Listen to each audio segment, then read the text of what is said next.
The Battle of Kolb's Farm was fought on June 22, 1864, between Union forces under Maj. Gen. Joseph Hooker and Confederate forces under Lt. Gen. John B. Hood. Hood attempted an attack on the Union force, but poor terrain conditions led to its failure. Background: after the Confederate Army of Tennessee, under General Joseph E. Johnston, had settled into the Kennesaw Line, consisting principally of the twin elevations of Big Kennesaw Mountain and Little Kennesaw Mountain, on June 19, the pursuing Federal forces under Maj.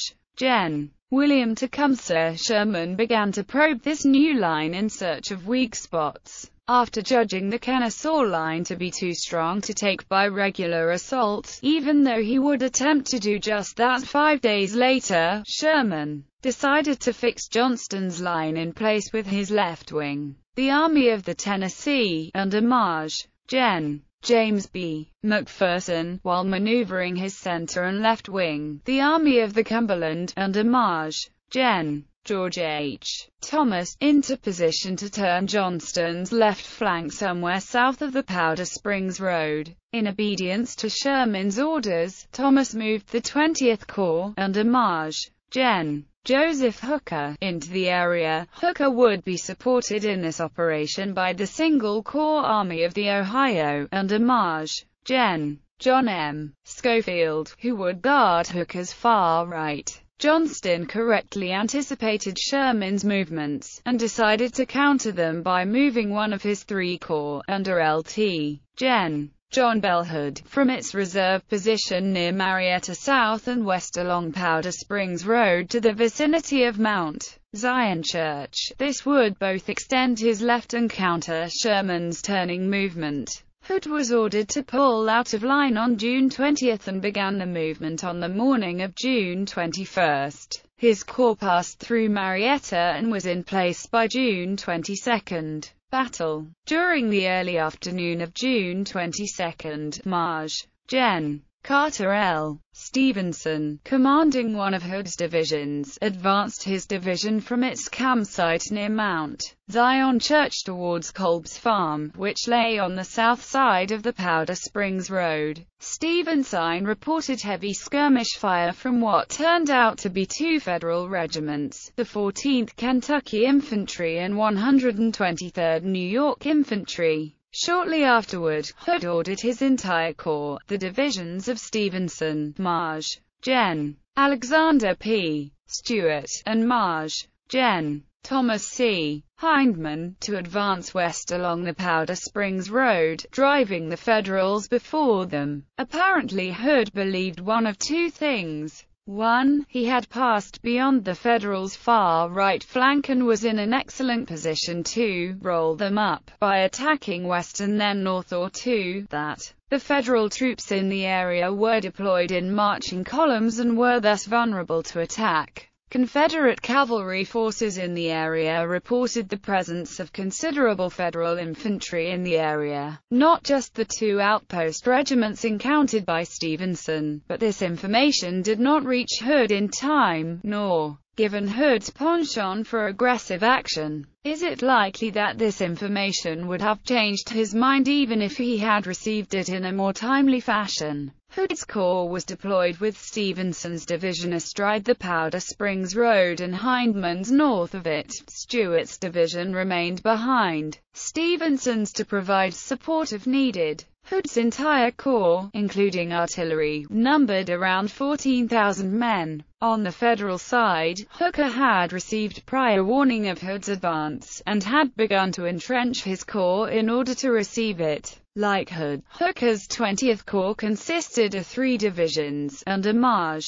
Gens. John W. Geary, Alpheus S. Williams, and Daniel Butterfield. Williams's division was placed astride of the Powder Springs Road, and thus would receive the brunt of the coming attack. Geary's division was positioned on Williams's left, and Butterfield's division was on Geary's left, in reserve. Hooker's total force numbered around 15,000 men. Hood launched his attack sometime after 5 p.m. The 14th Kentucky Infantry and 123rd New York Infantry, still on picket duty, received the weight of this initial attack and fell back, although in the process they managed to inflict considerable damage on Stevenson's division, particularly its two leftmost brigades under the commands of Brigadier Generals Alfred Cumming and Edmund Pettus. Consequently, these two brigades were forced to pause after driving back the Federal skirmishers, and thus took no part in the coming attack. As the other half of Stevenson's division emerged from the woods north of the road where it had begun its advance into the more open area around Kolb's farm, Federal artillery cut into it. Stevenson was forced to withdraw. His division had suffered too many casualties and too much disorganization during its advance, falling back to a position near a ravine, which was unfortunately caught in an enfilade fire from Federal artillery, resulting in even greater losses. Stevenson held on until nightfall, then withdrew east. Meanwhile, Hindman's attack fared even worse. A patch of marshy ground in the area complicated his advance, and he was forced to withdraw after sustaining heavy casualties from Federal artillery. According to Williams' account, Hindman's division was repulsed by artillery alone, Williams's infantry having taken no part in the fighting in that area. Total Confederate casualties in the battle, which one historian referred to as more a one-sided slaughter than a battle, were approximately 1,500 men. Of this amount, two-thirds were suffered by Stevenson's division alone. The Federals suffered less than a third of that number, around 350 casualties,